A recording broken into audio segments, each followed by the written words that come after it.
Okay, I'm back. Oh, jumping Yeah. Jesus on a pogo stick. Scared the shit out of me.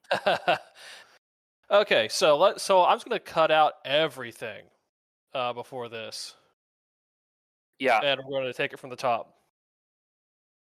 All right, yeah, okay. Hello, sports fans. This is the Amateur Hour with a breaking, not breaking, emergency, non-emergency podcast. It is I, Adam Borgmaster Redacted, your host. I've always been the host. There have been no other hosts before me. I'm joined today by Tyler Grav Redacted, the co-host, the only co-host, that has ever been the co-host of this show. Hello, Tyler. Woohoo! It's good to be here, Borgmaster. Another beautiful day. All right, so our fans, our millions of fans, are all wondering about the rumors that you have been released by the Bills Mafia. Slanderous allegations, completely false, never been true. I deny everything. So you have not been released into free agency over contract negotiations. If I was getting a contract to be part of Bill's Mafia, I would have liked to have known to begin with. All right, well, you heard it here last, folks. All right, so it's the NFL offseason. As you clearly know, it is June. It is the month of June. Don't know when this podcast is coming out. This emergency, non-emergency podcast. But the Super Bowl happened since the last episode. Well, the last current episode, had that CFL primer for the Yeah. Canadians. And if you have not yet listened to that version of the podcast, I strongly suggest you go and download it and learn about the football up in Canada land. Yes, the Canadian ball. Yes, just scroll down if you're on the Deep Listen site.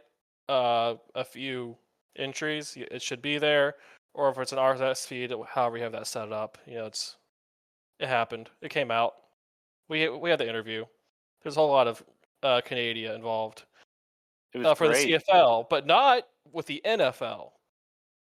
So we last recorded end of January, and before the Super Bowl. It was the Chiefs and the Eagles. The Chiefs were favored to three-peat. Spoiler for anyone who hasn't known anything about that. Kendrick Lamar had a halftime show that was very divisive, and then the Eagles won. Yeah. It was not a great game. It was kind of a one-sided affair, I believe, up through the third quarter. But yeah, the evil Chiefs magic finally ran out. Yes, they were called on their nonsense by the Birds. The Birds went caca, or wait, no, do the Ravens go caca? What do the Eagles go? They go. Are they like that? Yes, they make eagle noises because in fact an eagle. Right. Yes. Philadelphians. They're all birds. So that happened. None of us cared enough to record an episode about it. Because even though it is a good thing that the Chiefs lost, it is a bad thing that the Eagles won. It truly was an alien versus predator situation. Yeah.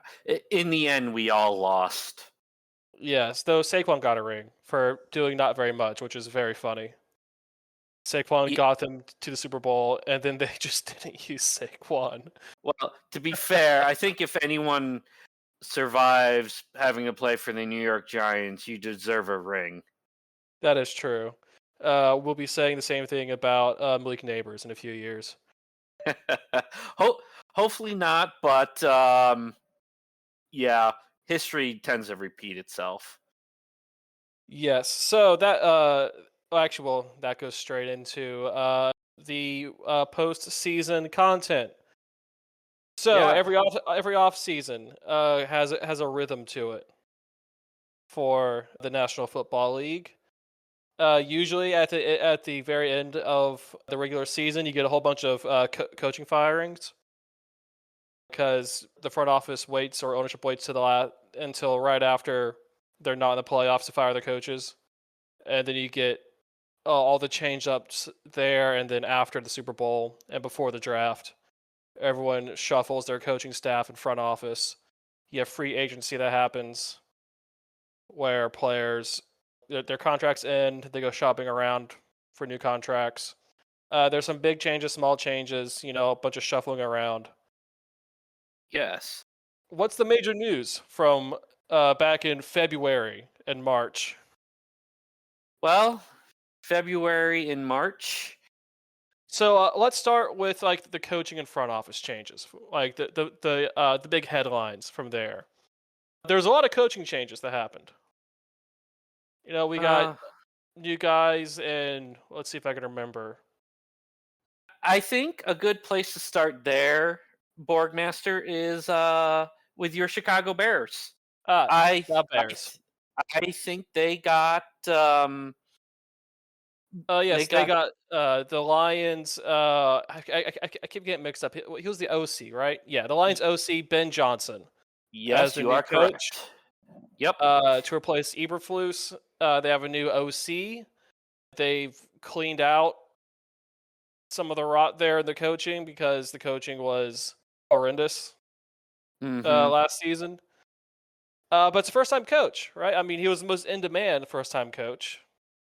Yeah, I think out of all the head coaching hires, Ben Johnson was the most prominent one.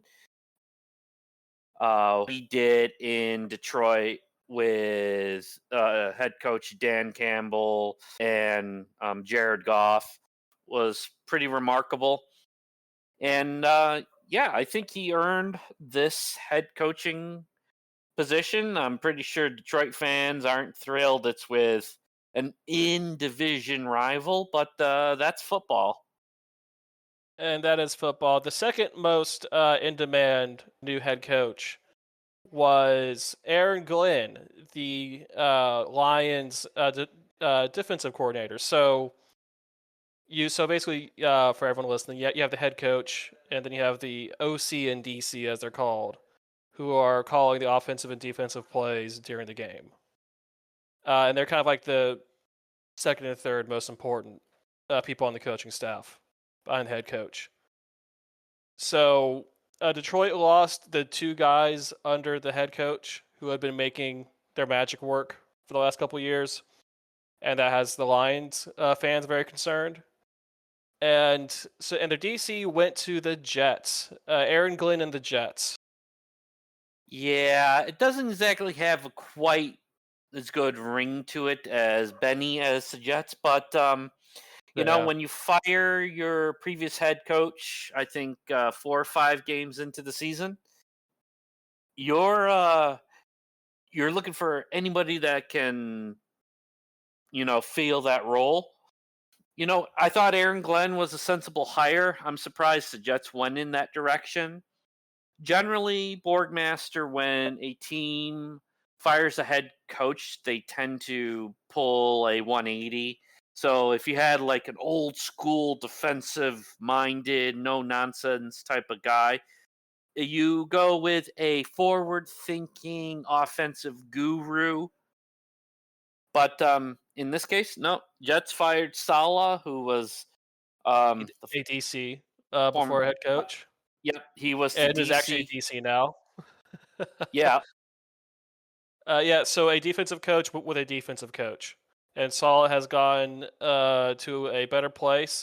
He can run free in a farm upstate, also known as the 49ers. That's the 49ers, right? Saul went to? yeah. I think he went back to the 49ers organization. Yeah, a much better place to be than the Jets. Well, I think that's debatable, but keeping it in the AFC East, I actually want to go up to New England, who fired Gerard Mayo like immediately after the last game of the season, which he ironically won for the organization. That's screwing them out of a higher draft pick, right? Yes, yes. He got them right out of that conversation for Travis Hunter. But Great job. yeah, so Gerard Mayo only lasted 1 year up in New England, and the And he vibes was were not good. no, and like he was This- also Belichick's handpicked guy, wasn't he? Or has that been debunked? I don't think he was Belichick's handpicked guy.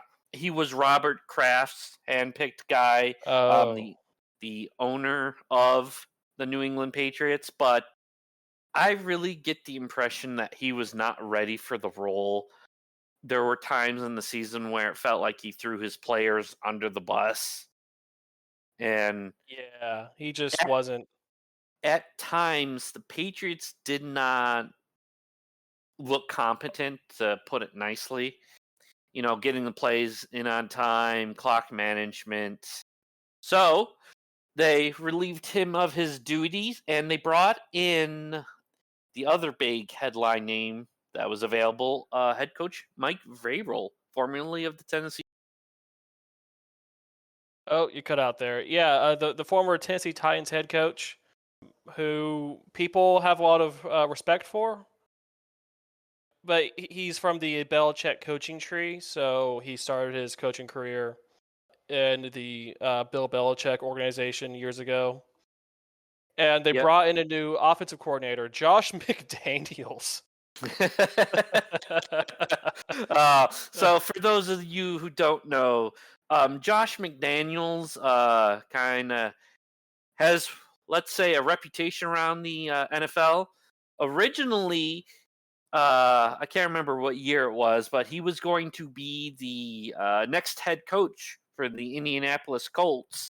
And while on the plane ride down there, he got an offer from New England, and he immediately resigned from the head coaching position in Indianapolis Colts just to return to.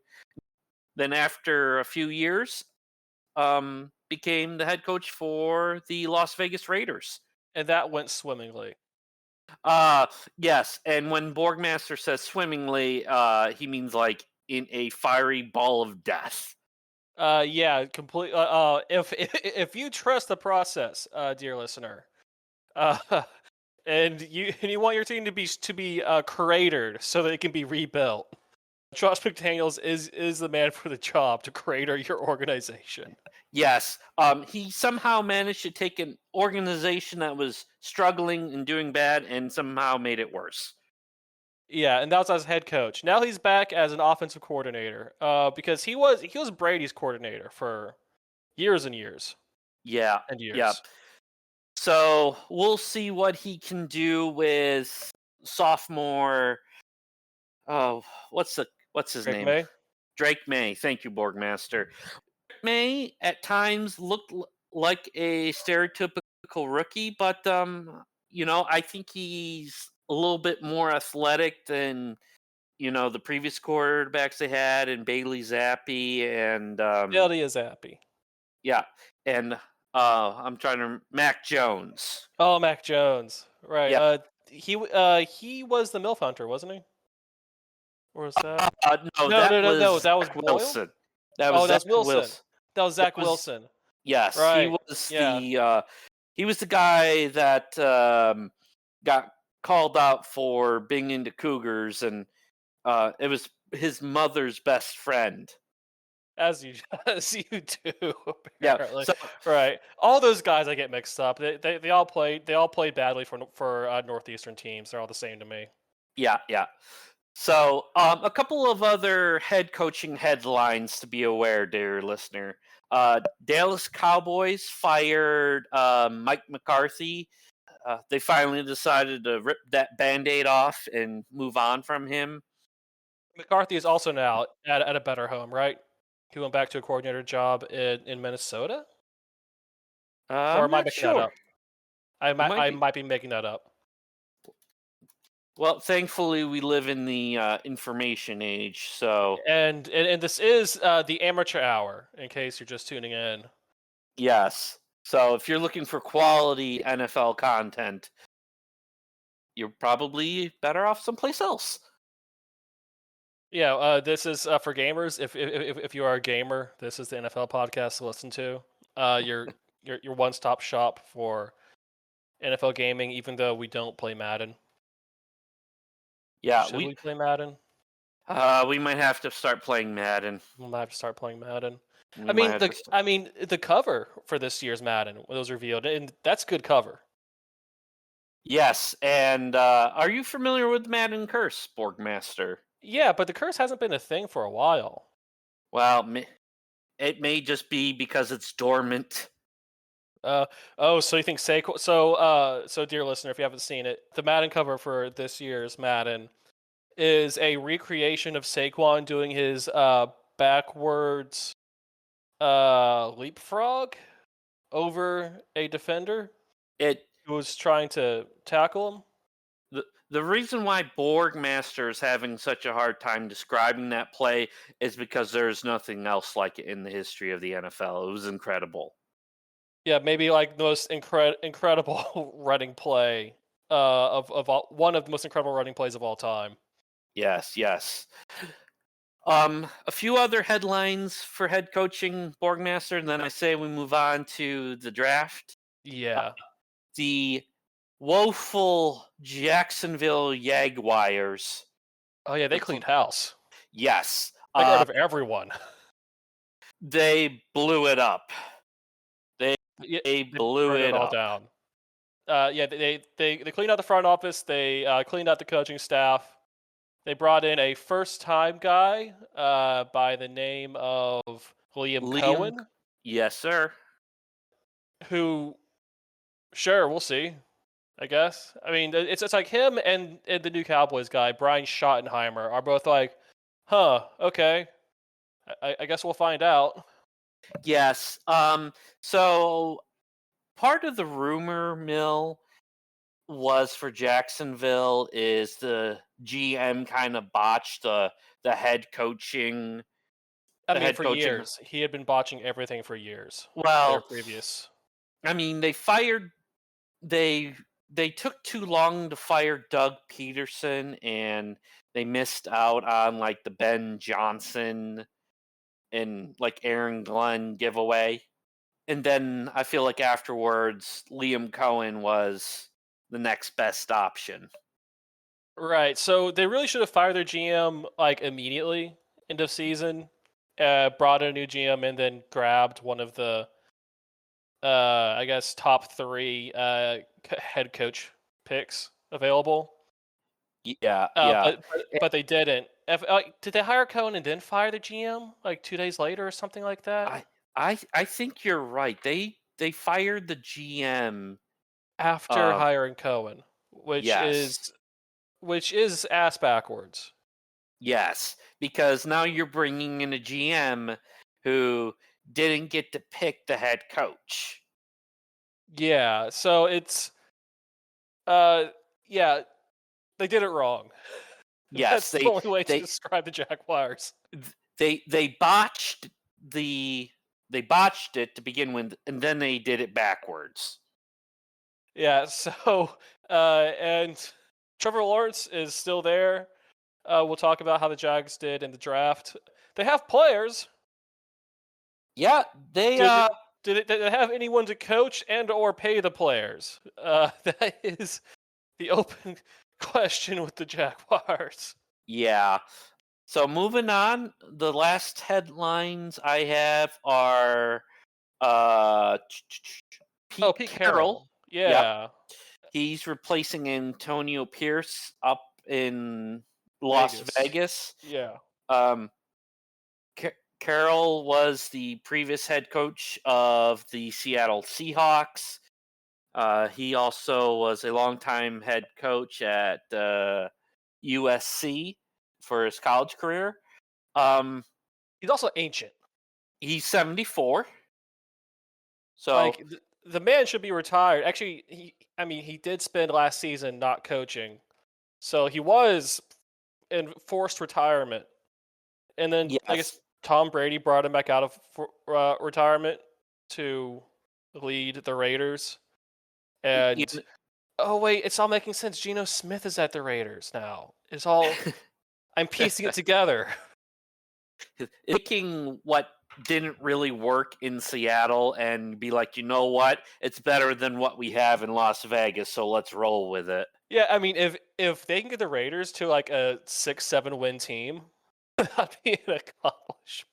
Well, if you're so their last season record was 4-13, so yeah, that would actually be an improvement. Yeah, no, if they could get the Raiders to a 7-win team, that would be a miracle.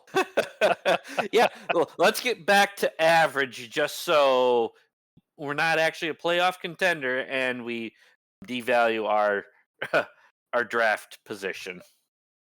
Yes, just like our Lord and Savior Tom Brady intended. Okay, so that's the coaching shakeups. There's been a bunch of player shakeups. You know, as we said, I just said Geno Smith is at the Raiders now. What other major quarterback changes have there been? There's Uh, been several. I mean, besides the rookies, so I uh, think the big elephant in the room was Aaron Rodgers. which has So, only just resolved itself. So we'll get to Aaron Rodgers. oh, you want to save Aaron Rodgers? Oh yeah, we're gonna save Aaron Rodgers. Uh, Okay. yeah. So the first thing that comes to my mind is All right, we Derek. have Russell. Oh yeah, Derek Carr retired. The car Yeah, broke down. yeah. Oddly enough, Derek Carr, compared to his brother, actually had the more successful NFL career. You know, Derek Carr was a longtime Las Vegas Raider. Kind of was a guy that was big into faith and religion. Didn't really cause a whole lot of big issues or headaches in the NFL. And this offseason just decided to call it quits. Yeah, and I mean he's been getting injured more. Yeah. You know, like Um, last season, or the last 2 seasons have been painful for him. Let's yep. say. Yeah. So yeah, good for him. Yep. It Let's see. leaves the Saints in an awkward spot, but we'll get to that. Then you have the Steelers who shed both Russell Wilson and Justin Fields. The whole story of the Steelers last year was that quarterback competition. Turns out the answer is none of the above. Yeah. And now, Russell Wilson is at the Giants. Haha. Uh, and Justin Fields is at the Jets. Rip in peace, Justin Fields. Uh, I think Justin Fields is mobile enough to kind of keep himself from, getting killed. I mean, his Uh, career is what I meant. yeah, I mean, it. You're going to the Jets, who are undergoing yet another rebuild with a brand new regime. You're going up against veteran quarterbacks in Josh Allen in Buffalo, or down in Miami, and Well, Miami's its own problem, but yeah. yeah. Well, every team has its own problem, but you know, I wish the best for Justin Fields. I just don't think New York is the place to have a resurgence. Yes, as a wrongly done by Bears quarterback, Justin Fields deserves better. Yep, yep, Uh, the Bears. All yep. right, so big. Those were the big name change. Those are the big changes before the draft, or not including the draft, and not including the Aaron Rodgers saga Yeah. or Uh, non-saga. One other thing to mention, for your hometown Atlanta Falcons, Borgmaster, Oh uh, right, Kirk Cousins. Kirk Cap Captain Average. Captain, hey. He it's the, he has officially He's been still up in the air. relegated. He's still there. He's like the highest paid backup quarterback in the league, I He believe. certainly is. Yeah. There was talk that he might move somewhere. He might move around. But no one wanted to make a deal with Atlanta. Even though Atlanta would bear all that guaranteed money, I think. No one wanted to make a deal for Kirk Cousins. Yeah, I mean, So yeah.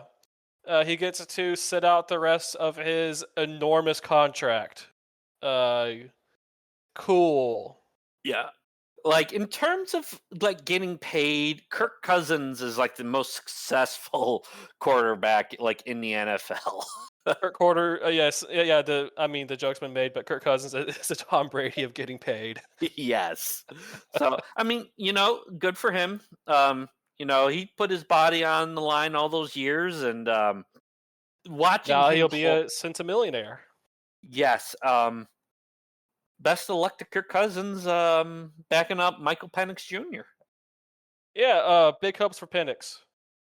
He was able to sit behind Cousins for most of last season. I mean, I don't think the two actually interacted very much. But he was able to get some reps in low stake stuff for most of last season. He came in at the end. Wasn't real. I'm not really sure what to make of his performance. I would say, I'll put this politely. I would say he was ineffective. Yeah, but we'll see if there's any growth this season now that he has the full weight Yeah. on him and behind him. We will see what happens, or if Atlanta's going to dip back into this upcoming draft class. Uh, uh, so those are the quarterbacks. There have been running backs, defensive guys, wide receivers shuffling around. Is Tyreek Hill still at the Dolphins? he is still currently with the Miami Dolphins. However, in the past couple of weeks, there has been multiple rumors, tweets, and discussions about him getting traded. Rumor is he's no longer happy down there in Miami. In fact, during the last game of the season, he benched himself when he saw the score to I believe it was the Denver Broncos and Kansas City Chiefs game. It was the last game of the season. Denver was just blowing out KC, Right, with the and backups. And yes, yeah, he saw that. Oh well, this is pointless, and then sat himself out. Right? Yeah. yes, he benched himself. And Miami, regardless of what else was going on in the league, needed to win that game. Uh huh. Yeah, I believe it was against the Jets too. So yeah, they lost 32-20 against the New York Jets the last game of the season. Yeah. So December football for the Dolphins. Yeah. Tyreek is still there for the moment, but we'll see what the future brings. Yeah, and of course, over the summer is the time for people to hold out on contracts for all the nitty gritty stuff to happen. Like TJ Watt doesn't have a contract right now, but he probably will. By the time this episode goes up, the Bengals have been bungling. They've been bungle bangling all of their contract negotiations, basically. Yeah.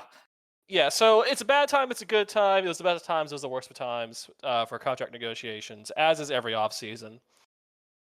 So pieces are being shuffled around a bit, but the most talked about pieces are the new blood coming in from the 2025 NFL Draft.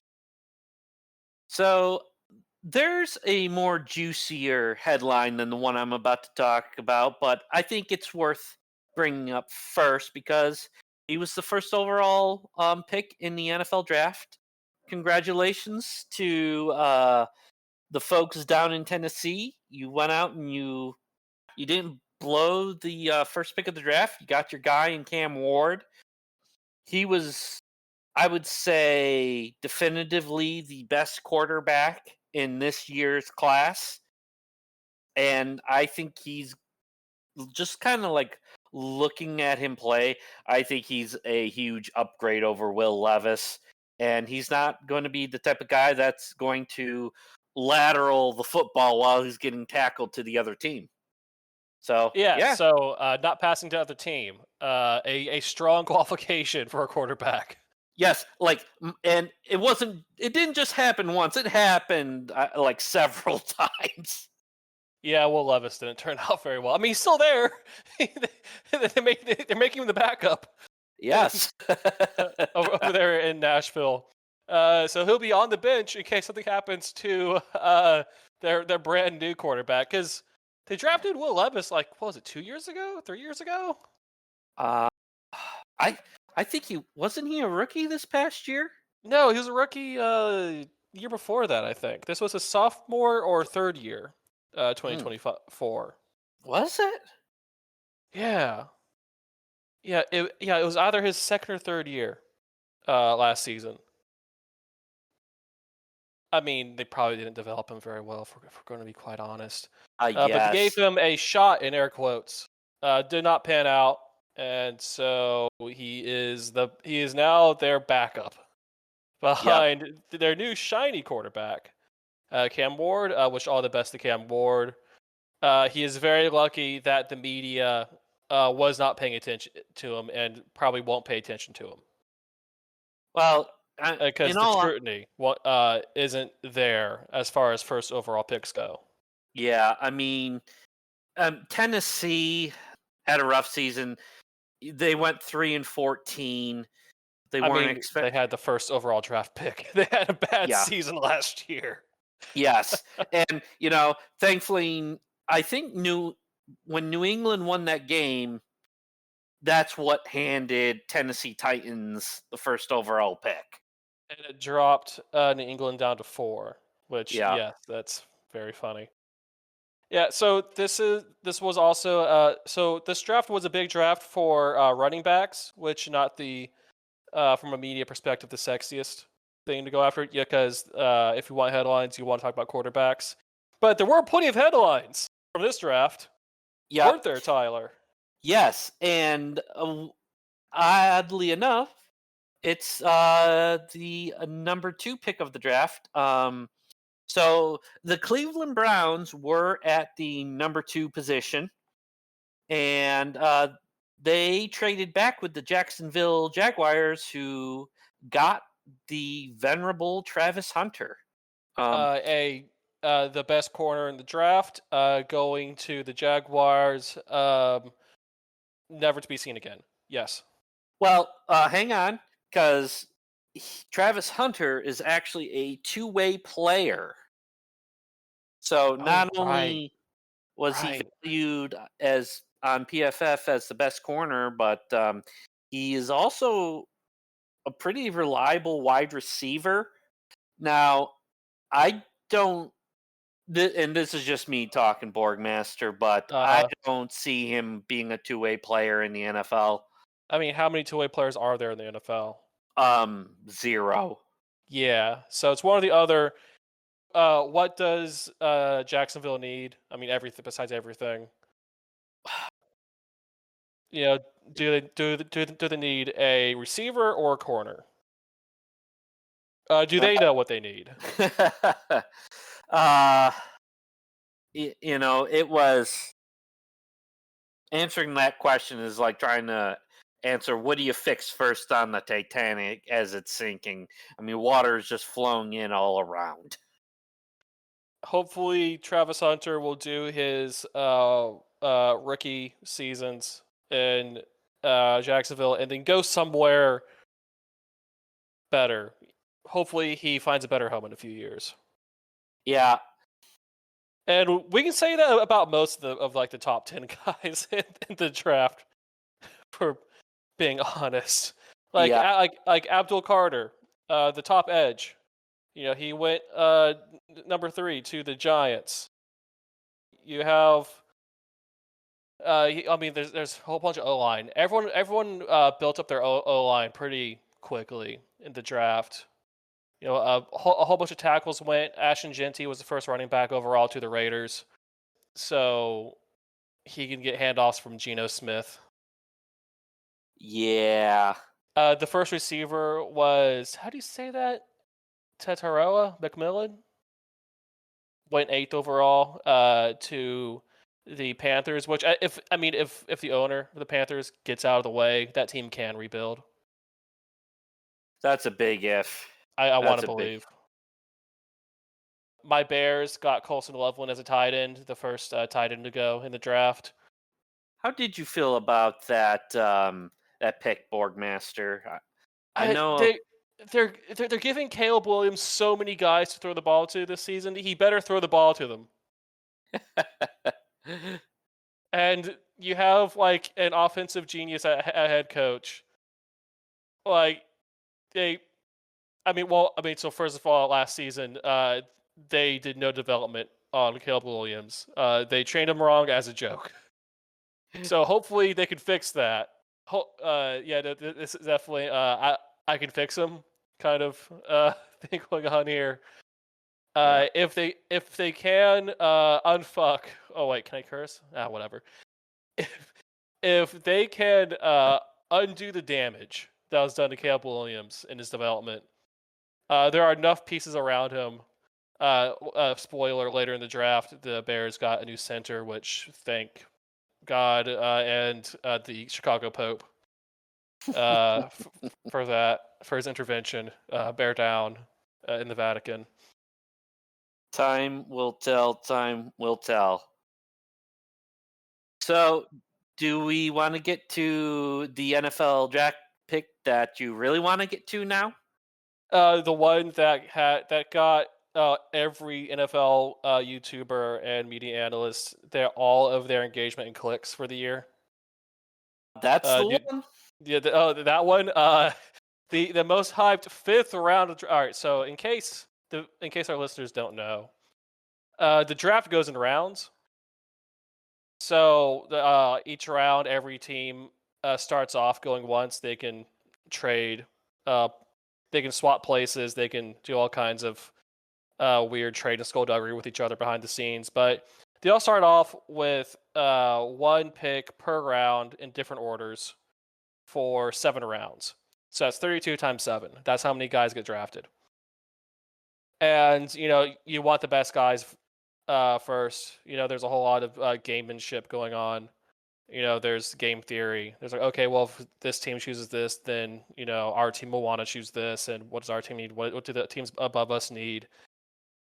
There's all kinds of stuff going on, and most of that is for we really need offensive tackles, which is boring, and no one clicks on articles about that or watches YouTube videos about Will Campbell or Mason Graham.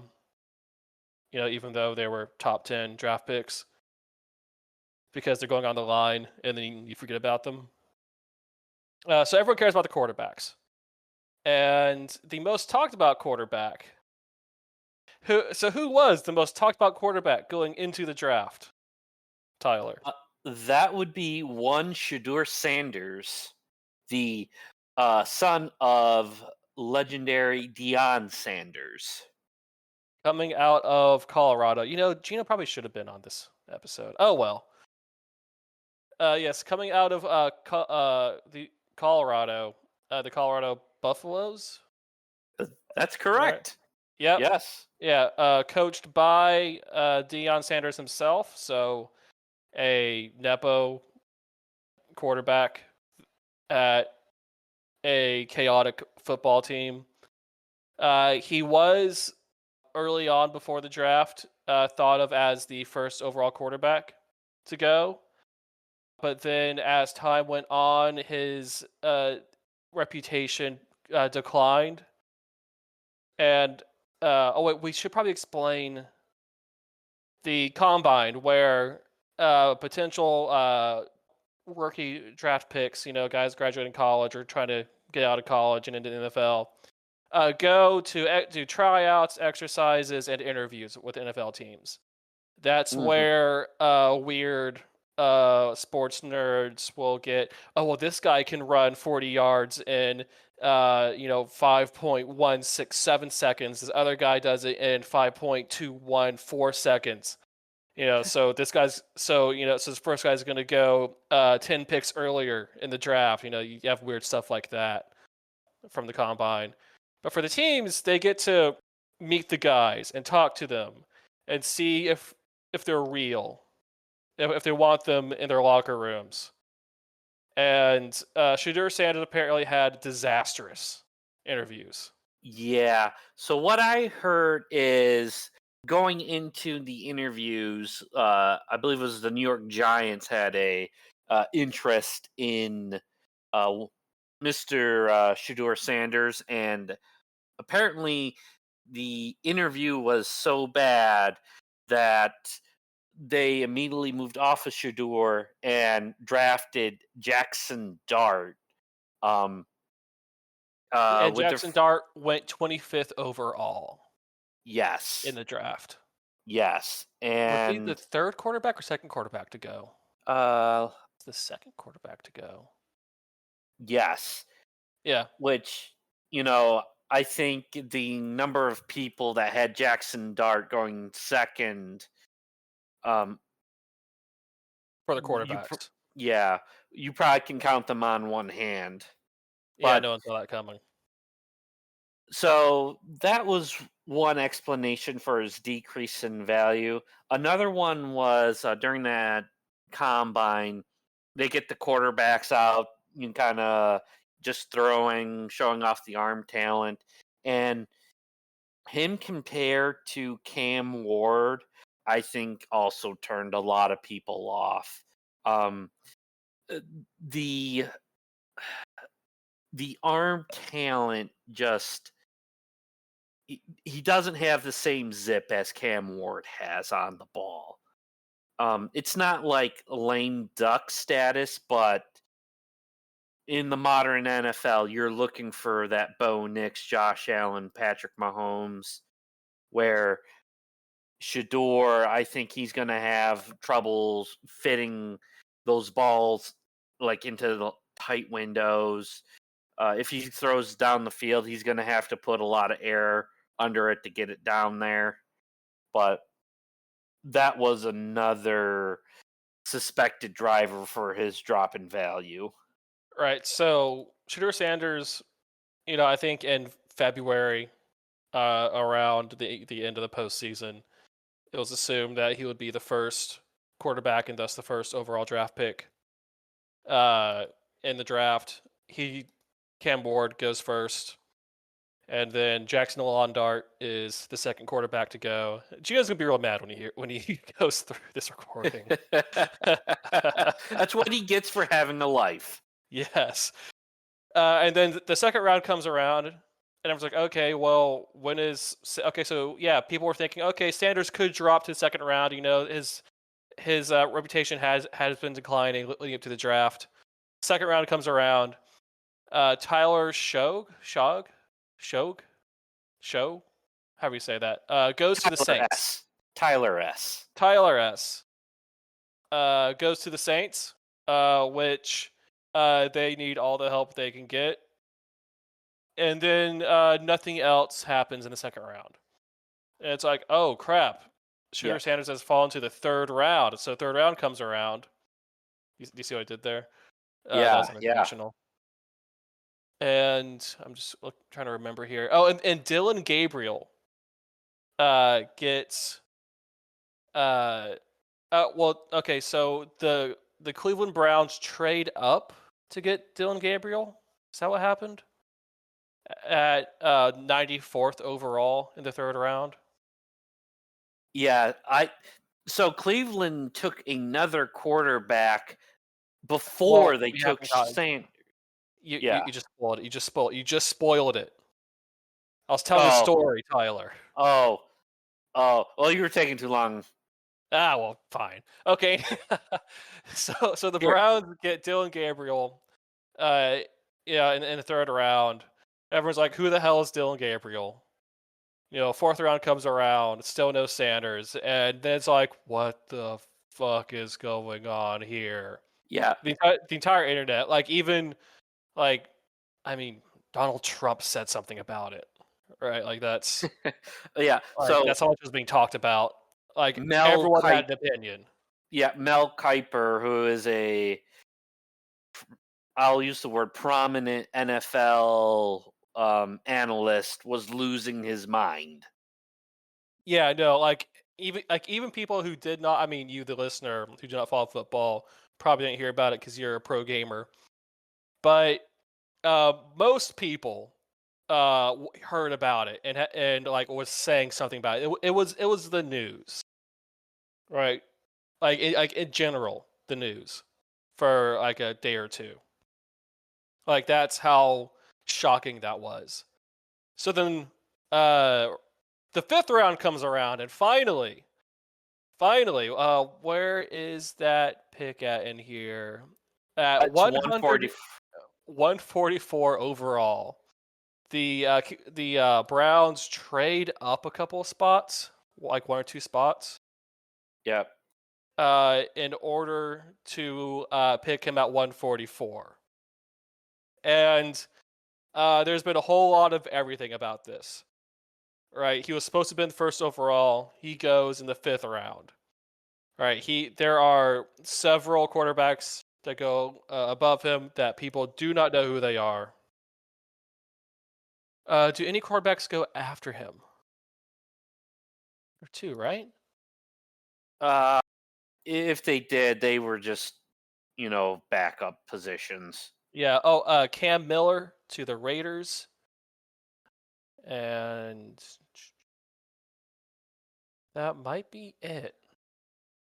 Yeah. So he was bottom of the barrel actually for quarterback picks. Oh wait, no, Kyle McCord went Uh, to the Birds. okay, so Kyle McCord, Will Will Howard. Howard, right? Yeah. Goes to the Steelers. So Oh, let I missed all these guys. Riley Leonard goes to the Colts. Yeah, so just a bunch of backups. yeah, Probably a bunch of guys will end up on the practice squad. They go in the sixth and seventh rounds. yep, So Shooter Sanders ends up as a bottom of the barrel pick. It was kind of a meme for a few days. The live camera of the Browns, I guess, war room, the decision room, like the office that like the Browns front office people are in, who are like doing all the decision making. yeah. Just like the live reaction to his pick being announced, and just no reaction whatsoever from any of them. It was like it was like a funeral It, vibes. it, it was like, why It did was we too just narrow. take Shador Sanders after we took another quarterback? Yeah, like so that didn't come from the GM. That didn't come from the front office team. That almost certainly came from ownership, because I guess the owner was watching the ESPN along with everyone else and going, "Why the hell has no one taken Shooter Sanders?" And then said, "We're taking Shooter Sanders." Uh, I don't think we can confirm that, but It's my theory. it's a plausible theory. Yeah. So that was the news for a while.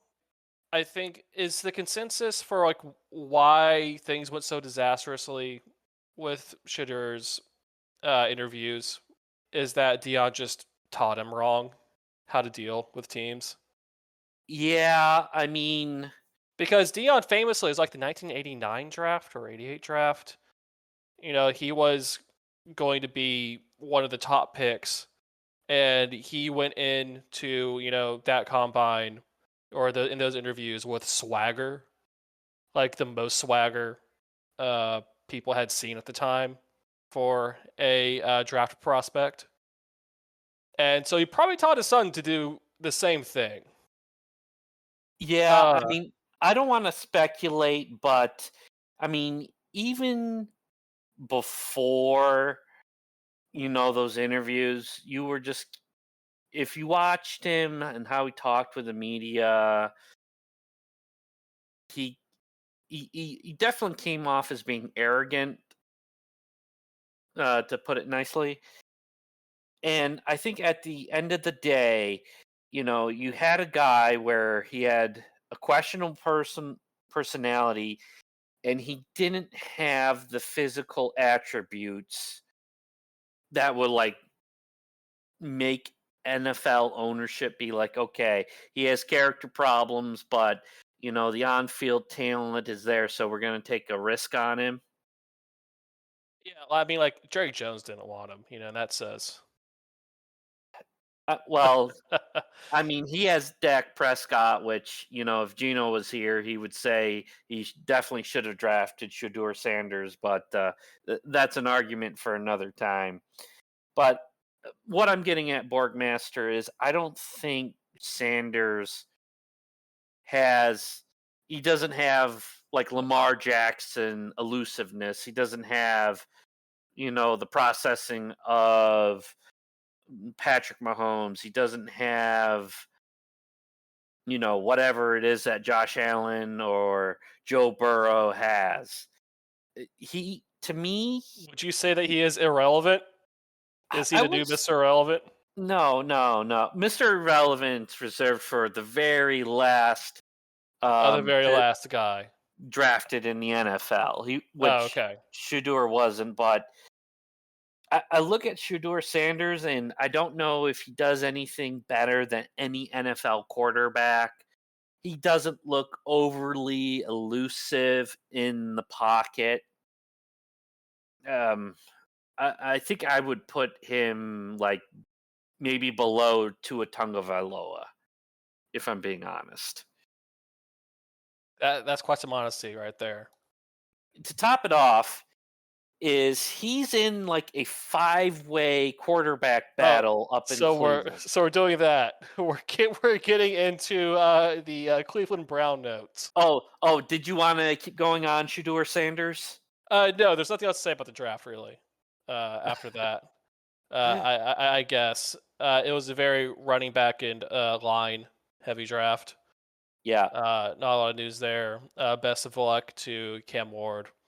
But yeah, yeah. so then we enter the proper offseason where nothing's happening other than hot gossip. Well, speaking of gossip, do we want to get into Aaron Rodgers now? No. We can transition over to talking about the quarterback battles happening and let's go with the Browns. So who are the quarterbacks for the Cleveland Browns? So I'm gonna read them off. Uh huh. We have the aforementioned Shador Sanders. Newly Uh, drafted. Yep. yep. We also have rookie Dylan Gabriel, Newly drafted. which they drafted. They have Kenny Pickett, a former, I believe he went in the first Steelers round for the Pittsburgh Steelers, did not which work out for them. did not pan out. We have the legendary, the venerable Joe Flacco, The who ancient Joe Flacco. I believe is now 40 years old. He was the quarterback who miraculously got them into the playoffs 2 years ago. Yeah, As a backup. and then Then like lost immediately immediately. crapped the bed in that playoff game. I mean, the Browns shouldn't have been there in the first place. Like that was a miracle they were there. It was a miracle they were there, and it was a great story and narrative to follow for Joe Flacco. After that season, he went to Indianapolis, and he just did not look the same. No, he could not. He could not do it two times in a row.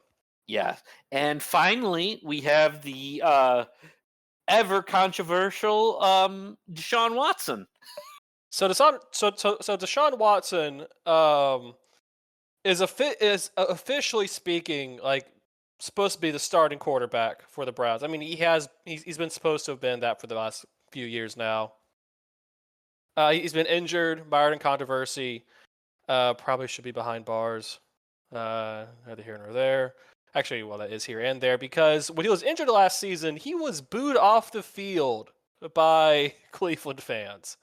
Yeah, No one wants him there. and keeping it football related, the first couple of games he played in, he was awful. Yeah, so I mean, because he was injured he was injured in 2023 for most of that season, and then 2024 comes in, he starts, he's awful, then gets injured again. Yeah, season-ending injury. Yeah, so he's also not starting this season. Like he's still on injury going into the beginning of the season. Like they're just not going to play him, right?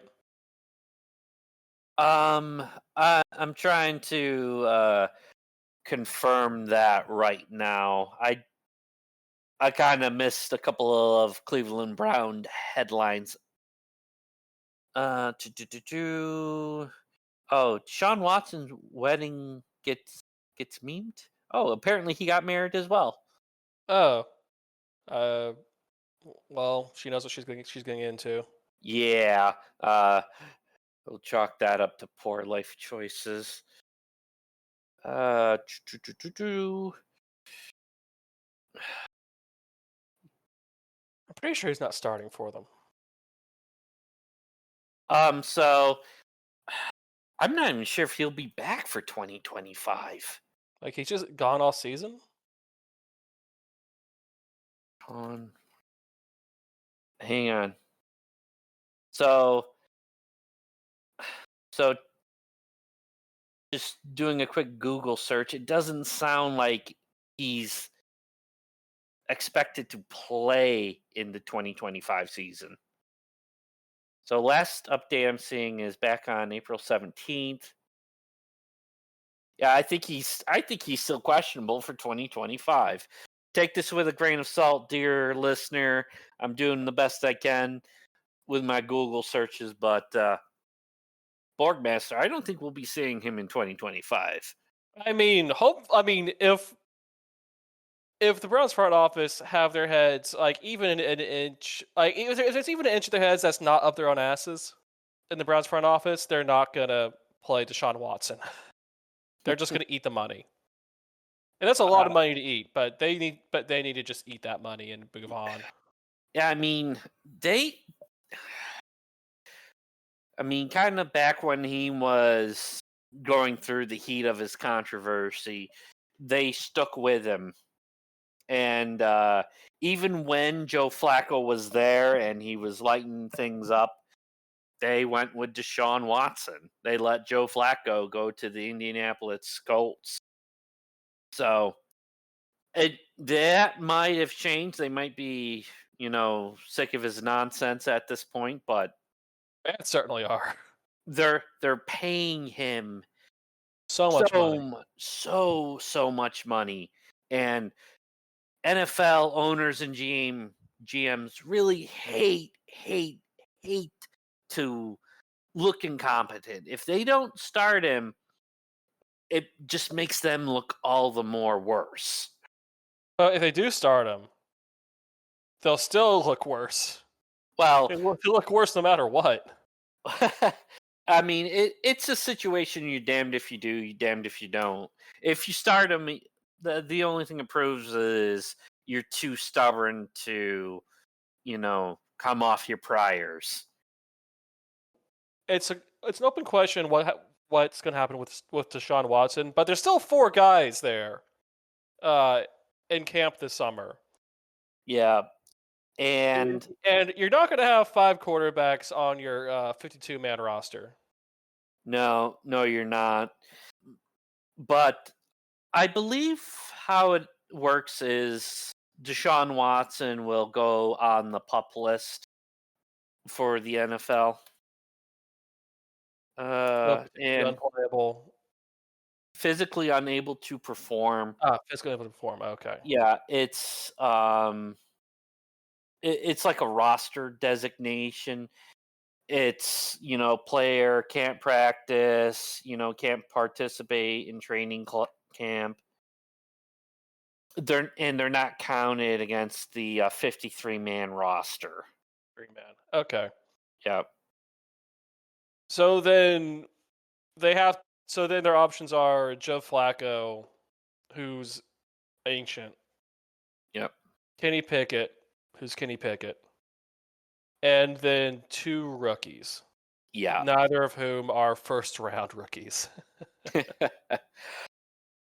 Flacco to me did not look good in Indianapolis. But do they start with Flacco? That seems to be the assumption most people have, is that, game 1 of the season, they're starting Flacco. And then, if his bones turn to dust mid-game, who's going to be behind him? It would either be Dylan Gabriel or Shedeur Sanders. Kenny Pickett's not making the cut, is what you're saying. If he makes the 53-man roster, I will be very surprised. So, did they keep both Dylan Gabriel and Shedeur Sanders? I think you do, just because NFL rookie contracts are so cheap. And But yeah, you might as well. So let's say if you do start off Flacco and you start 0-4, 0-5, your season's pretty much shot right then and there, right? So I think what you do is you give Dylan Gabriel a few games, you give Shedeur Sanders a few games, and see if there's anything there to build around, next season. That'd be the smart thing to do, but we'll see what the Browns end up doing. Yeah, only time will tell. Only time will tell. So what other quarterback nonsense do we have going on in this offseason? What other teams do not have a set starter? Or did not have a set starter for most of the offseason? I think this is where you get to talk about, who. Do I finally get to talk about it? Do I get to talk about it Yes. now? Yes, you finally get to talk about it. I get to talk about that man. Yes, that man. That man that's been just dominating headlines for the past 2 months. And doing nothing. Yes, he's been doing nothing and dominating headlines for doing nothing. But, There's only one man in football who can do that, and who is that, Tyler?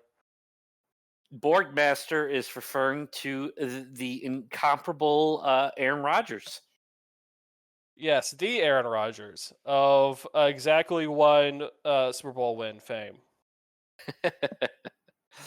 Yes. So for those of you who are listening to this podcast while playing some Fortnite or...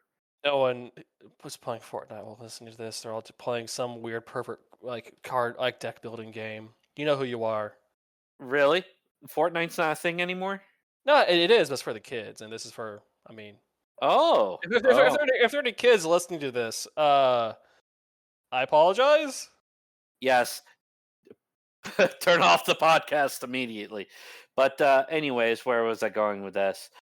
So Aaron Rodgers was the starting quarterback for Green Bay for many, many years. For a decade, right? 15 years? Yep.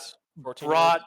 Brought them one Super Bowl champion and multiple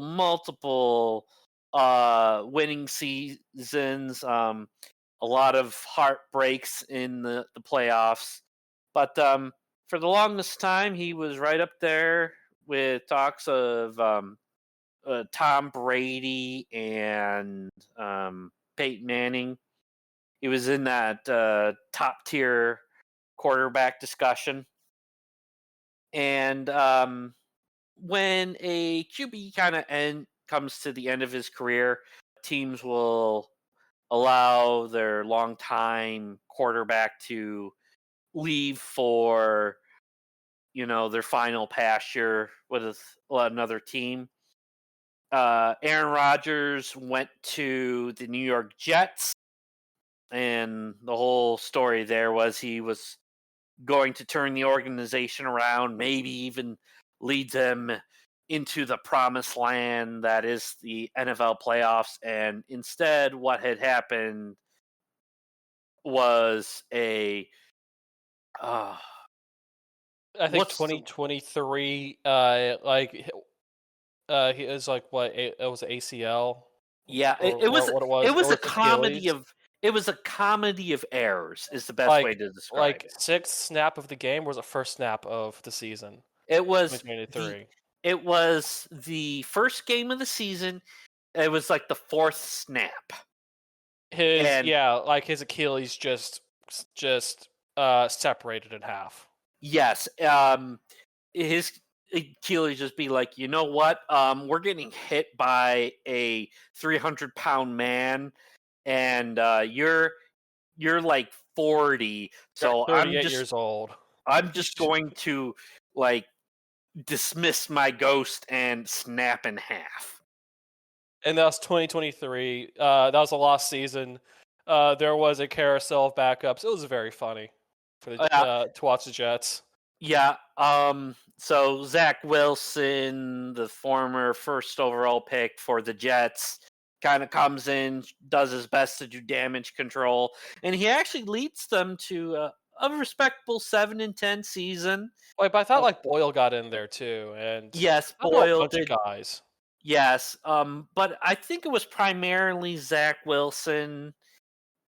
Jets fans weren't happy about it. It was clear he wasn't the guy, but at the same time, he was their best option. They had missed out on the Joe Flacco sweepstakes. He went to Cleveland despite being a backup for the Jets in previous seasons. But returning back to Aaron Rodgers, 2024 comes around and the Jets fan base are hype. We're finally going to get Rodgers back. We got wide receivers. We got all these number one draft picks on our, our roster. Our defense is solid. They hired the This is, coordinators he wanted. They got his friends in free agency. yes, Gordy Nelson, was it? I They don't brought know. in Alan Lazard. And this was going to be the season the Jets finally, competed in the AFC East with the Buffalo Bills. And I'll give the juicy bits to Borgmaster, but they ended the season 5-2, 5-12. Sorry, worse than the previous season with Zach Wilson. Yes, I mean, they got the seventh overall draft pick. That's the kind of season they had in 2024. It did not go well. He got injured again, but not as badly. It was a bad time. The head coach, as we said before, got fired at halfway through the season. I have my own conspiracy theories about that, but it all went badly. It all went badly. So he left. Everyone, well, not everyone left, but a bunch of people left. It fell apart. So then Aaron Rodgers is now available for whoever wants him. So who wants a 40-year-old Aaron Rodgers who went and somehow made the Jets even worse? That would be the Pittsburgh Steelers, Borgmaster. Yes, the Steelers, they ejected Russell Wilson and Justin Fields. It's like, you chuckle fucks, get out of here. Shot them off into the sun. Yes. Uh, and by the sun, we mean New York. Uh, and Uh, then they waited for 2 months for Aaron Rodgers to just not say yes to anything. yeah, he so my theory is he put off signing with the Steelers long enough just so he wouldn't be expected to show up at like rookie mini camp, OTAs, and like all the involuntary practices. Right, because practices begin in May for NFL players and go through to the beginning of the preseason in August. So he wanted to skip out on half of training, is what you're saying. Yeah, so he just didn't want to like actually come and participate with his team, which a lot of veteran players elect not to do, because they want to spend time with family, they want to enjoy the summer, but a lot of those players that elect to do that, they've been with the team for a few years, and They're not in the middle of contract negotiations. yeah, yeah. So that's my theory, Borgmaster. I don't know if you have your own. I mean, the Want to recent share? news that he got married in that interval probably says, yeah, he he got married, had a honeymoon, didn't want to deal with football for a while. And then when he got back from wherever he was, he went and signed the paperwork that had been sitting on his agent's desk for like 2 months, and then showed up at the Steelers. That's my guess.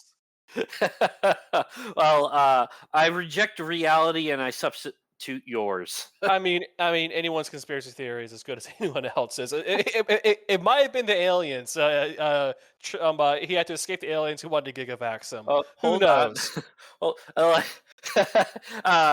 he was probably off like in a dark cave smoking ayahuasca. Oh yes. What was it? Terry Bradshaw quote? Eating bark and whispering to the gods in California. Yeah. Yes. Yeah. He was basically doing whatever the hell he wanted that did not involve signing the contract with the Pittsburgh Steelers. So the Steelers did not have a quarterback. Oh, they had Mason Rudolph, but they didn't have a quarterback for months, and no one knew what was going on. Now we know. So when Aaron Rodgers' other Achilles tendon gives out first game of the season, it'll be Mason Rudolph as a starter for the Pittsburgh Steelers. And somehow, some way that defies all logic, reason, and the scientific method, they will end up in the 7, 8, 9 win range. Yes, because that's just how it's done in Pittsburgh. Yes, Mike Tomlin, like if he had like a trait like in a video game, his would be does not finish regular season with a losing record. So you're saying is he's actually been isekai'd to Earth from some other world, and his isekai cheat power is to not get a losing record as a football coach. That's a very descriptive way of putting it, but yes, like I'm looking at the record. They play Jacksonville, Carolina, the Jets, Oh my, okay, Patriots, that's cheating. Browns, That's cheating. Colts, I mean, they play the Browns. Well, no, Bears. they're not in that. Yeah. Yeah, like somehow, some way, or like at the end of the season, they'll run into like Baltimore, who's resting players, and win that game. Or I think they play. Oh, they play Miami in December at home, so they'll. I don't know if Pittsburgh gets quite as cold, but as like the Great Lake teams, but Miami in December does not bode well for Miami. So yeah, they will somehow, some way, with hobbled, aging Aaron Rodgers, find a way to win at least 8 games. Yeah, and that brings us to the NFL schedule, which was released back in May for the upcoming 2025 season. And while we're on the subject of the Browns, I have here the teams who, through some kind of statistical math done by gambling addicts, the strength of schedule for these teams.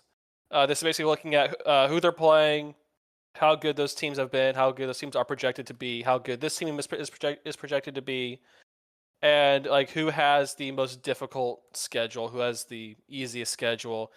It's supposed to be fair, but Well, the important thing to remember is this schedule. Well, the teams that you played, it's purely mathematical. You know, yeah. you always have to play 6 games in your own division. You get every team in like if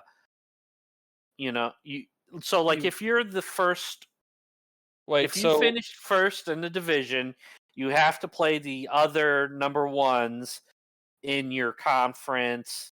Yeah. Yeah, And then you play all the teams in another division in your conference. And Yeah, all the yeah. and all the teams in a division in the other conference. Yeah. Plus your own conference twice each. Yeah. Does that equal out to 17? Uh, Yeah. Well, are you also remembering the bye, Borgmaster? well, the bye brings it to 18, so like Yes. 17 games. Okay, I see what you're It's saying.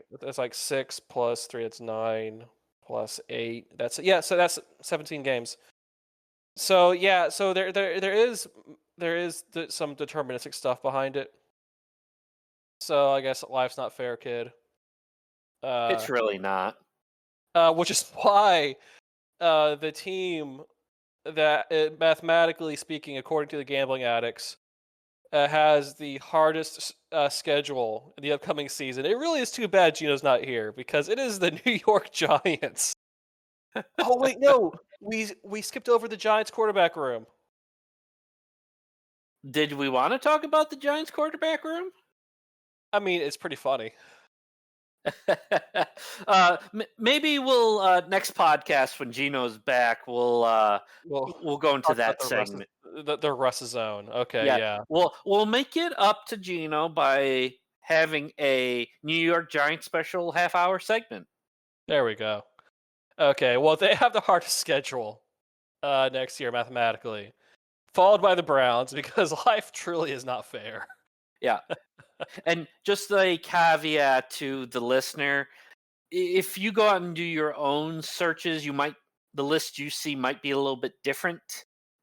Kind of the Las Vegas odds Borgmaster's probably looking at don't always line up with every news outlet, so just keep that in the back of your mind. But please continue, Borgmaster. I mean, that's why I said according to the gambling addicts. Oh, Uh, okay. yeah. Uh, and then followed by the Detroit Lions, who are one of the top teams. They went in the playoffs. They, they were number one in their conference, seeded last year. So yeah, it makes sense for them to have a hard schedule. The Eagles, they won the Super Bowl, fourth hardest schedule. That makes sense. The Vikings, fifth hardest schedule. Sucks to suck. Well, they went to the playoffs last year, but that was like a freak occurrence. I don't think that's going to happen again. I think the Vikings are going to collapse this season. I always say that. I so far have not heard great things about JJ McCarthy. There's still some time for him to knock off the rust after being injured for all last season, but This is basically his rookie year. yes, he's a sophomore rookie. Yeah, he's a sophomore rookie with the fifth hardest schedule in the league. Yeah, Anyway, I fully expect the Vikings to collapse, as always. yeah, they are a good candidate for regression. And then the easiest schedules go to the San Francisco Niners. They had a bad time last year. It makes sense. Yeah, Then the New England Patriots also makes sense. New Orleans Saints also makes sense. The Falcons have the fourth easiest schedule. That should hopefully be good for Penix yeah, to get warmed up. And then somehow the Buffalo Bills have the fifth easiest schedule. yes, Tyler, sir, yes, sir. the the Bills who made it to the conference championship have the fifth easiest schedule. Yes. So, I'm just gonna say this right here and now: if Buffalo Bills don't go like 14-3, it's going to be a huge disappointment All right, for who's the Buffalo regular. playing? Baltimore. That's gonna be hard. You have your own division. Those are all. I mean, Well, you're probably going to get like 5 wins off of your own division. like we'll have a Week 18 loss to the Jets just because we're resting starters, and Allen, came in for one play just to keep his consecutive game streak alive. Okay, fine. 4 wins against your own division. No, 5 wins. That's Okay, five. 5 wins. Okay, all right. Yeah, Yeah, yeah. so 5 wins So against your own division. You're playing the NFC South. It looks like, which that's cheating. yeah, Uh, we play the AFC North. So we have Baltimore, Cincinnati. We play Kansas City. as always. Yeah, and the one of the losses I think you're going to see Buffalo take. It's going to be Tampa Bay. There's always one mid-range team that sneaks up on Buffalo, and my So you're vibe. so you're not worried about the Ravens. I mean, are you worried Oh about the no, Ravens? I'm worried about the Ravens. But here's the thing: is the game's going to be at home, and Buffalo's going to be fully healthy. So Okay, yeah. Yeah. it's going to be full strength Baltimore versus full strength Buffalo, and I think you you'll see Buffalo come out ahead in that head to head. Oh yeah, and I mean it's I mean they're like what 60-40 with the Ravens in recent years, both regular and postseason combined. So yeah, Yeah, I'm not sure that's how much livable. of that is Allen versus Mahomes, but No, I know I mean the Ravens. It's Allen oh, versus Lamar. oh, yeah, yeah. I mean, it'll be a good game regardless. I mean, even if Buffalo does lose that game, it's 0-1. You move on. You still have the fifth easiest strength of schedule. Yeah, and oh yeah, Philadelphia week 17. Like they'll probably do to Buffalo what they did to that hitchhiking robot a few years ago. Just baseball bats. Uh, but yeah, so that's so yeah, so the Bills are cheating. Uh, Hey, that's a known fact. sometimes it's just luck of the draw, my friend. Good teams are good for a reason, bad teams are bad for a reason. But they're gonna be here in Atlanta on Monday Night Football. Yeah, they're also going to be in Carolina Yeah, for Sunday oh, football. It has to be Sunday football, right? I think it's a 1 o'clock game. Yeah, Yeah, yeah. so Maybe some on the ground reporting yeah, uh this year. yeah. Do you want to talk about your Chicago Bears schedule? The Chicago Bears have was it the seventh hardest schedule, Yeah, that sounds about right. which yeah, it's not going to be a great time. Let me find them in here. I mean, they do have the Pope on their side now, so hopefully that can turn things around. Wait. So the Bills having your schedule is cheating, but having literally the man that you know, Talks to God on your yeah, side. yeah, that isn't cheating. No, that's entirely fair. Always has been. If you check the historical record. That is such a hot button subject. We're gonna avoid that one with a 20-foot pole. Bear down. All right, so let's see here. Playing the AFC West. That's not a good time. Wait, are they playing the? Yeah. Well, Yeah. yeah, Oh, because the Raiders are there. There's also the the in. the Chargers, the Kansas City Chiefs. Yeah, and the NFC North. Wait, no, the NFC East. Yeah, because because Eagles are in there, Pittsburgh's in there, Yeah, Cleveland's in there. yeah. And they have the AFC North. Wait, no, it's AFC West and the NFC East. Where are you seeing the AFC North? Uh, Baltimore, Cincinnati, Oh, Cleveland. right. I've been drinking. Okay, this gonna require so much editing, man. Yes, the AFC North, not NFC East. All right, yeah. So the AFC North, they have them, and they have the. Wait, how come they also have the? Wait, wait. So they have They Philly and have Cleveland, and all of them in the AFC North. so they're in the NFC North. They're in the NFC North. They're playing the NFC East. Wait, They're no, they're playing the AFC West. Wait, no. No, they're just playing Las Vegas in the AFC West. So Oh, that matchup goes back to the mathematical formula. They play like the ones, the two, the three, the four. So they Yeah, just drew Las Vegas because of slotting. but that's an AFC team, not an NFC team. The Bears Yeah, are in the NFC. yeah, that's an AFC team, but they're not playing. It doesn't look like they're playing the rest of the AFC West. Oh, oh, okay, that's why I got confused. Yeah. Okay, So okay, yeah, and then there's the Giants and wait, I don't see Washington. Oh, there's Washington. I see. I didn't see Washington on the list. Okay, yeah, yeah, this all makes sense now. yeah, Okay, and there's Dallas. All right, yeah, I didn't see the rest of the NFC East there. Okay, yeah, yeah, yeah. yeah. So NFC East, that's a bad time. AFC North is also a bad time. That's probably why the Lions and Vikings also have hard schedules as well. It's Yeah. uh, yeah. So the NFC North had an relatively easy schedule last year and a hard schedule this year. So it goes. Yeah, yeah, yeah. It's not looking good for your The Bears. adopted hometown Chicago Bears. Yeah, I mean, let's see here. How many wins could they get? Uh, three. One, Uh, two. I mean, they could get to 7 wins. It's possible. With the Pope on their side, yeah, I'd say he could work that miracle.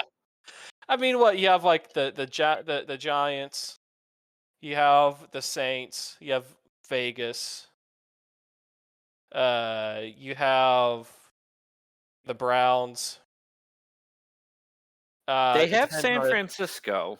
they have San Francisco. I mean, that all depends on which San Francisco shows up, right? Well, so Brock Purdy aside, like that roster that was so incredible in San Francisco for the past, 3 to 4 years is kind of falling apart, in my opinion.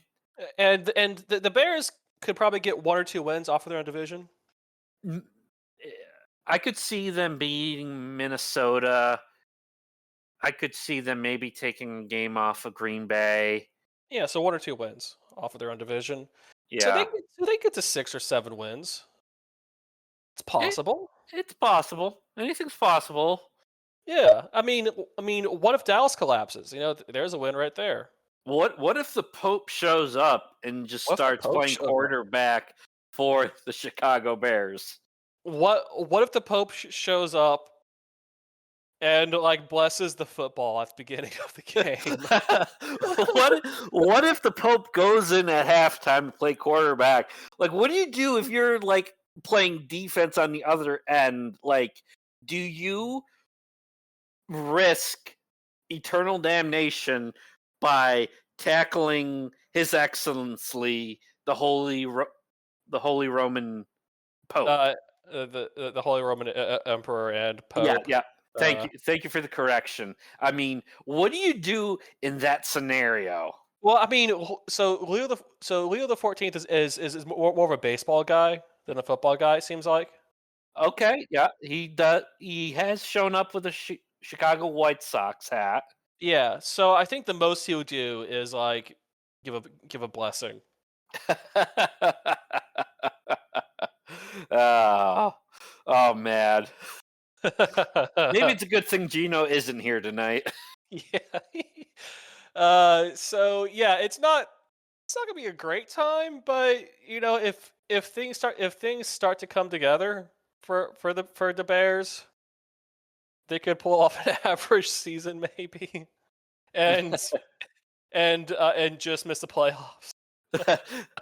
if the Bears just have a average season, at least they will be better than the Minnesota Vikings. Yes, as long as they're not fourth in the division. Like if they can get to third in the division, that will be a moral victory for Yeah. the Bears. Do we dare talk about the New York Giants behind Gino's back, or do we?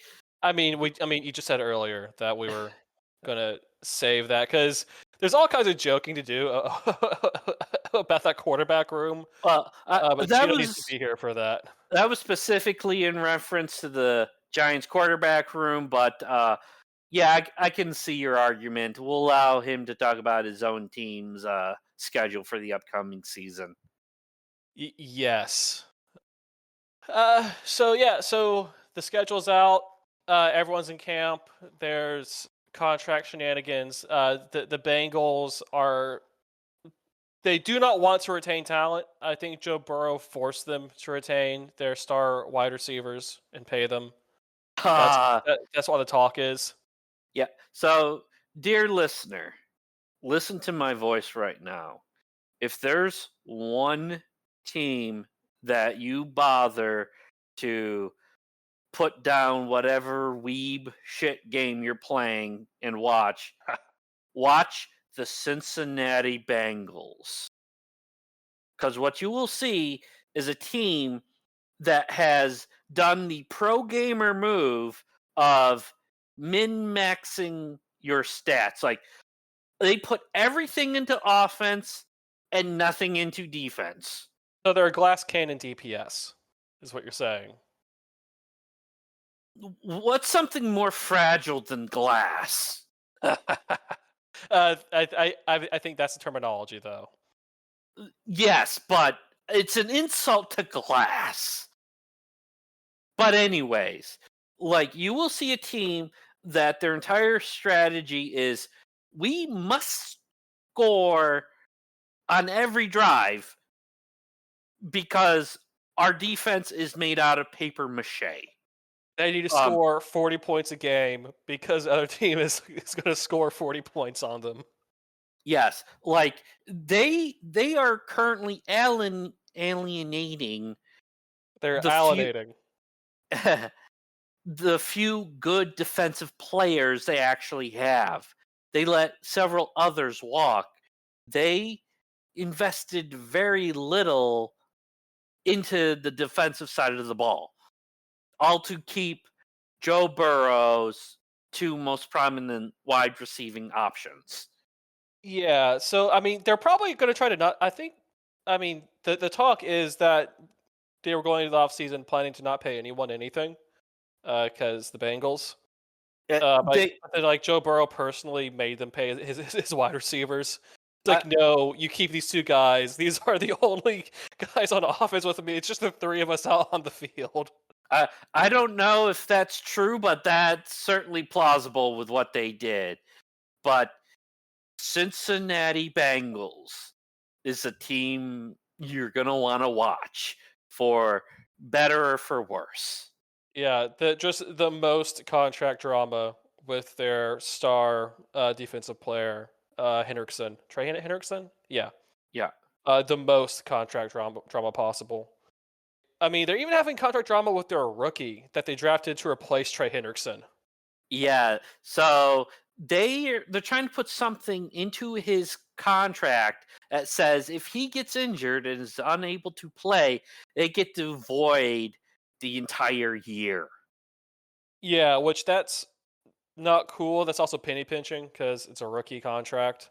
It, These those things are standard pretty much in the NFL. it So messing with it, like with the guy that you get to to replace this the star defensive player that you're planning on not paying, that's also a pro gamer move. it That it's unheard of. that's the kind of pro gamer move that requires a ukulele apology video. It Uh, like imagine showing up 9 to 5 and the rule is if you don't work exactly 8 hours on the dot, you don't get paid for the day. it's just yeah, no, the Bengals are being Bengals about it. Y- They are specking as glass cannons, which they were last year as well. They might be even more so this year. Fun to watch. Yes.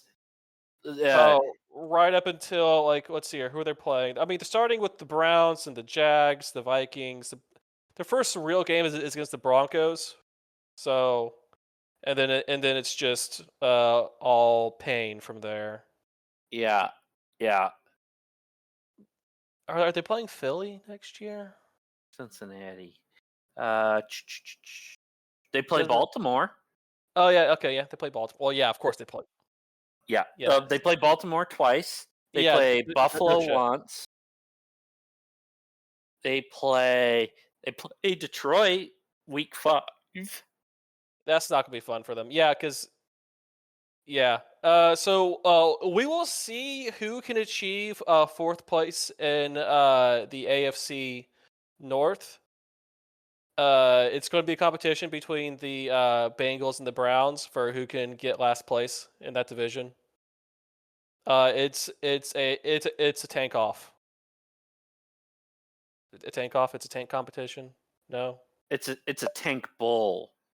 Tank Well, bowl. I mean, the tank bowls will be the 2 Cleveland Cincinnati games next year, or this year. The whole season will be a tank off. Who can tank harder? Oh, speaking of tanking, and when I say tanking, I mean revenge. And when I say revenge, I mean double revenge. Oh, right. The first game Yes, of the season for the Steelers will be against the the Jets. New York Jets. It's Justin Fields versus Aaron Rodgers. And they Both just on swapped jerseys from last year. pretty much. As a Bills fan, I feel so conflicted in watching that game. I always want to see the Jets lose, but I also kind of prefer Justin Fields over Aaron Rodgers. I mean, I'll be rooting for Fields. I mean, see, it's not so much revenge because the teams, like, without intending to, just traded quarterbacks, but like without doing a formal trade with each other. Yeah, but let's not forget Justin Fields got asked to, man the helm for the first couple of weeks while Russell Wilson was, getting over whatever injury he had. And, he won, 3 out of his first 5 games for Pittsburgh? Something like that. Like, he did decently. Yeah, he Like, give Justin Fields an actual O-line that's made out of humans. Yeah. And he can play football. Who would have thought? Yeah, and give him something more than George Pickens to throw the ball to. But, you know, and let's not act like Russell Wilson, The Russell zone is real. yeah. No, Russell Wilson will do Russell Wilson things. When and where he feels like doing them. Oh man. But Boy, the Giants. Okay, but yeah, no. So the Jets with used car Justin Fields. They're so if Justin Fields, all right. So if Aaron Rodgers is like a 1996 Toyota Camry. oh boy, we're getting into car analogies. This might be dangerous. Then Justin Fields would be like a 2018 Honda Civic, something like that. They're both used cars, is what I'm saying. Yeah, I mean, I don't know cars. I'm not even going to bother with this analogy. I mean, so a YouTuber that goes by the name of Urinating Tree said it best. Like, imagine you finally get that shot with that hot high school girl. Oh, that's a tree quote. Yeah, this is a tree analogy. Imagine you finally got to have sex with the hot girl in your high school class, but she's now 40 years old and she has a couple of kids.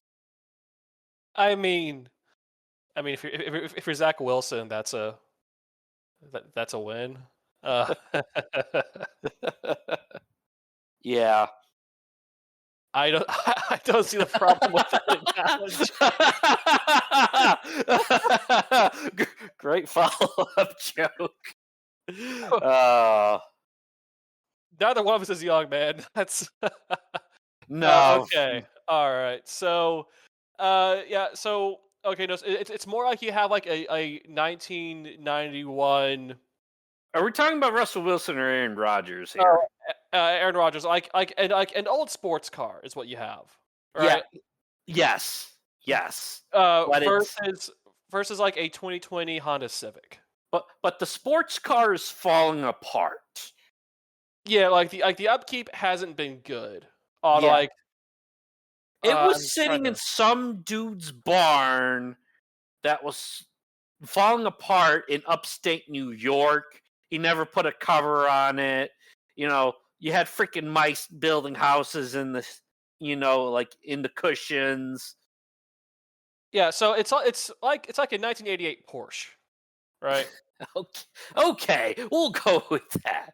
Yeah, And let's go with that. and Justin Fields was A 2019 Toyota Corolla. Or no. Remember, Justin Fields got drafted pretty high. he got He got drafted high. drafted Yeah, high. yeah. Like it's like you thought you were going to buy a Ferrari, but instead it was a Ford Focus. Oh, that's even meaner. Oh, we just gave free advertising. Not really. Okay, so that's a fun game. And that's where we're at with the NFL. Everyone's in training camp. Everyone's holding out on contract negotiations. We'll get to the preseason. They'll have to get their rosters sorted out Yes, before September. we'll have to listen to every fan base overreacting to how their new players look with playing without pads and no contact. We'll have to endure that week when the Madden ratings come out and why every player is offended, and then we'll get real football. Oh, I keep forgetting. Is it the Jets or Giants ownership? It's the Jets ownership where the teenage sons are using Madden ratings. Yes, it was Okay, the yeah. Jets. Yeah, so the Madden ratings will come out, and then we'll get the Jets 53-man lineup. That's how they'll make their decision. After having come out. Like the grandsons are gonna be like in like the room with all the coaches. They're gonna be over there playing Madden, and you know they'll be like based on our simulations. Uh, Yes. we think we should make this trade, guys. You're trading for Josh Allen. Like if we give them these 5 to 6 players off our bench, they'll make the trade. Oh Ah, boy. So that's NFL, but that's not like what we really care about here. Spoiler: we've been doing this for almost a year now. This isn't what we really care about. What we really care about is the United Football League, Tyler. we do.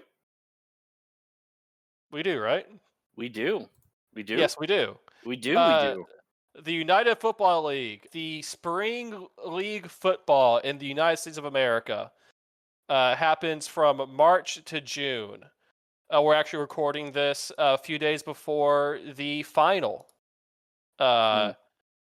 in the UFL, which is the game between the winner of the playoff games in the USFL and XFL divisions. The two division winners go to the UFL championship in St. Louis this year after a 10-week regular season and one playoff weekend, and then we have the championship. So the UFL. Wait, do we just turn? Do we just do the UFL right now? Let's do it live. All right, yeah. All right, so the UFL was created in 2024 as a merger between the USFL and the XFL, both struggling spring league football leagues, as the United Football League, because they united those two leagues. Partial ownership by Dwayne "The Rock" Johnson. You might have heard of him. They cut the 16 teams from the combined leagues down to 8 teams, 4 from each league, into 2 divisions of 4. That's to get the XFL division and the USFL division. The XFL, well, they call it conferences, but they're divisions. So the XFL teams who are in the UFL are the St. Louis Battlehawks, the DC Defenders, the Arlington Renegades. Now it's Arlington outside of Dallas, Texas. That Arlington. And the San Antonio Brahmas. There's finally a San Antonio football team. For the USFL, there are the Birmingham Stallions. Birmingham's in Alabama, for anyone who did not know. The Michigan Panthers, who are just in Detroit. The Houston Roughnecks, and the Memphis Showboats. So last season, the Birmingham Stallions were running away with it during the regular season, got to the championship. Somehow the San Antonio Brahmas had chuckle fucked their way into winning the XFL division last year. We watched that game, and I'm still not sure how that happened. How they got past the Battlehawks. I'm still confused by that.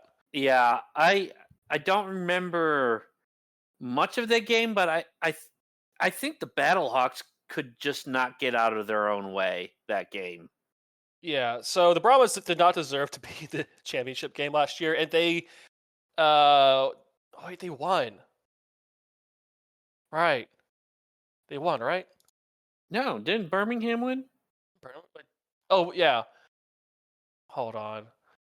This is how serious this is, folks. Yeah. We are. Yeah, the Birmingham Stallions won the 2024 UFL championship. They beat the Brahmas 25-0. But yeah, no, they beat the living crap out of the Brahmas, right? That's why I don't remember that game, because it was a murder.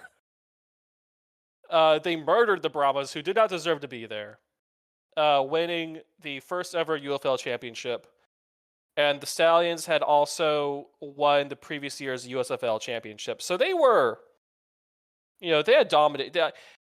They didn't lose a single game. They lost one game in 2024.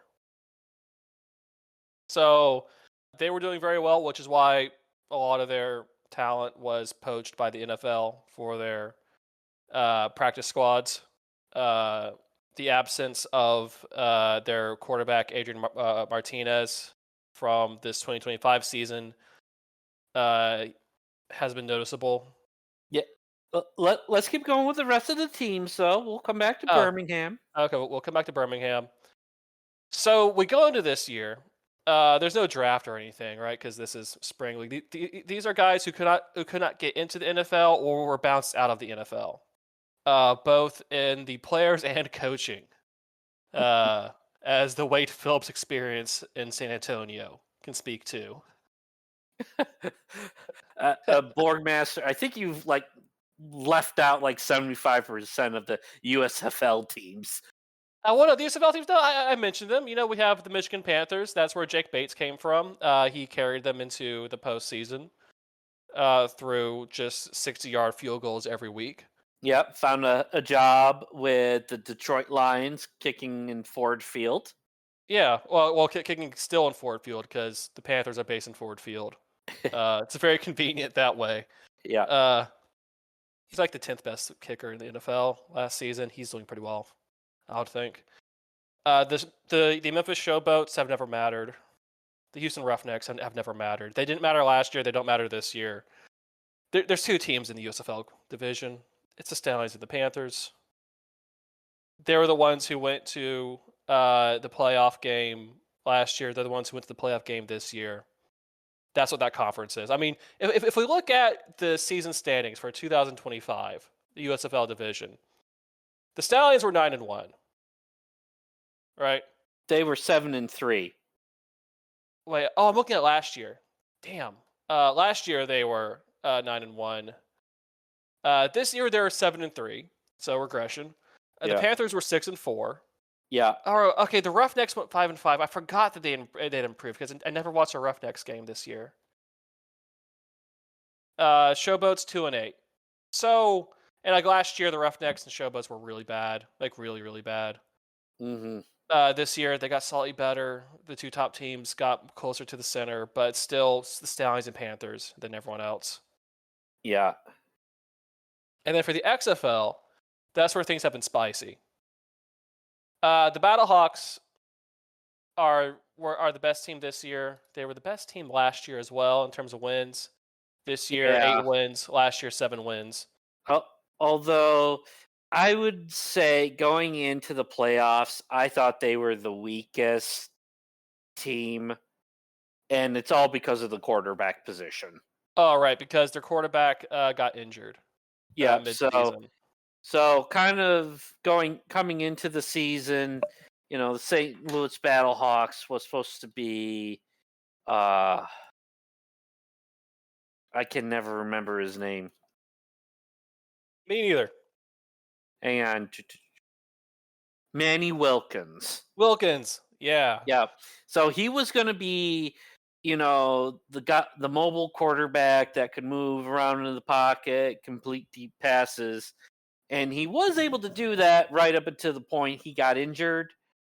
And then you saw Max Duggan come in, who is very he's very athletic, but he's also very flawed as a thrower. He doesn't process the field well. He has that long wind up. He has like a pitcher's throw. He doesn't get the ball out quick. But they somehow managed to win like 8 games this year. And in the playoff game against the DC Defenders, they just got ran out of their own building. They got crushed by the Defenders. Which I was going to say, the Defenders were a bad team in 2024. Most improved for in 2025. I think 2024 they had 4 wins.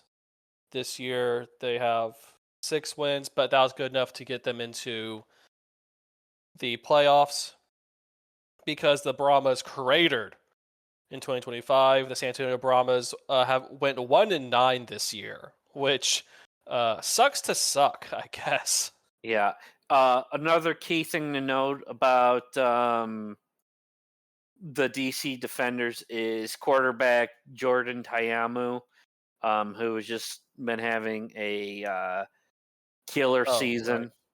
Yeah, he's the best quarterback, not the best non-injured quarterback in the UFL right now. Yeah, so Defenders, they've done pretty well this year. They got to the playoffs, beat the crap out of an injured Battlehawks, and now they're in the championship. Yeah, and I'll be honest, is you have 2 6-4 teams going head to head for the championship, and I'm going to be honest, I like the Panthers in this. Well, wait, hold on. Let me. I keep confusing myself. Yeah, you like the Panthers? You know what? I'll take the Defenders. How about that? Okay. We'll find out in a few days. Who's right? that vintage contrarian Borgmaster pick. Yeah. So to me, Bryce Perkins, has been the best quarterback this season. He actually was good enough to get some playing time in the NFL. This past Sunday, was it? He was just shrugging guys off while running the football. Nobody on the Birmingham Stallions could seemingly tackle this guy. You give him an inch, he takes a mile. And I'm just rolling with the Panthers. They've been the hottest team this year. And Borgmaster, you got something to rebuttal on that? I mean, the Defenders have been in a similar state. I mean, they also went in to their division game and beat the crap out of the better team, or I guess the more successful team. Tiamu's had a great season. Also, the best quarterback in the league. So we have disagreement there. And yeah, I mean, they've improved a lot from last year. Like they also feel like they're running hot. Even though they're also, but both these teams, they feel like they're running hot and they're 6-4, right? So the circle of parity strikes again. Yeah. Although I think some of their losses came in the last 2 weeks because the playoffs was pretty much determined at the end of week After 7. yeah. So for 2 weeks, both these teams were resting their starting QBs. So the win-loss might be a little bit deceiving. True. So they're both playing on neutral ground in St. Louis. The Sunday after what is the Sunday after we record this? It's The Saturday it's after we record this. Oh, okay. yeah. Yeah. So the final game is, I believe, this Sunday at 8:00 p.m. No, And it's Saturday. Saturday. Yeah, Saturday Sa- 8 o'clock. Ooh, Okay. And so they will. Yeah, that's not going to interfere with the NBA playoffs. What about the NHL playoffs? That is going to interfere. That is going to be at the same time as one of the games in the NHL playoffs. So we'll see if the local bar yeah, is going to be all hockey. I probably won't. This is Atlanta. Uh, yeah. But it's also Edmonton versus what, Carolina, Florida, which Florida. was the same as last year, apparently. Yeah. Maybe I'll open up the Grav bar. Uh, we are eagerly awaiting the results of the UFL season. It'll be known by the time this episode is posted, almost certainly. The CFL season has started. One Mr. Jeff Root is very excited about it, or I guess moderately excited about it. And the NFL will get into its preseason in August, and that's where we are in the world of football. Have we missed anything? I'm certain we have, but I think we're going on 2 hours here, so I think we're just Uh, about at time. yeah, we're at time. So this has been the off-season update, minus the Giants. We'll talk about the Giants when we do our preseason NFL episode, whenever we do that before September. We will be back before September. Hopefully. Yeah, almost certainly, and we'll make sure Gino's here for that to laugh at the Giants and his pain. Well, yeah. All right, so this is football. You can find me, Adam Borgmaster Redacted, over at fifthgengaming.blog, where I write about I review 32-bit video games from the 90s. I also stream on Twitch at Fifth Generation Gaming, and I'm on Blue Sky, also Fifth Generation Gaming. I'm pretty consistent across all these platforms. So follow, like, subscribe, send me hate mail. Well, don't do that, but do some engagement with the algorithm and whatnot. Grav, can anyone find you anywhere? You cannot find me anywhere because I don't technically exist. But please do check out our other Deep Listen podcast and give those a listen. Got a variety of shows for your listening entertainment. Yes, there's the Deep Listens podcast. Well, I mean, if you're listening to this, you listen to Deep Listens. They review games. You might listen to Off the Deep End. They review uh not old nonsense. And if you pay extra, you can listen to the Oji-san cast, which is about weeb shit. So do that. It's fun. I mean, I don't know. I haven't been on the Oji-san cast. I don't know if it's fun. But it's about anime, and everyone likes anime. Right, Tyler? Everyone loves anime. Except for apparently Texas, but we won't go into that. We won't get into that. There was a football anime at one point, and I hear it was really bad.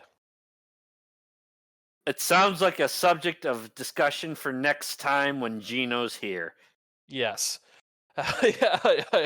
Noted anime enjoyer Gino. That's an inside joke. All right, so have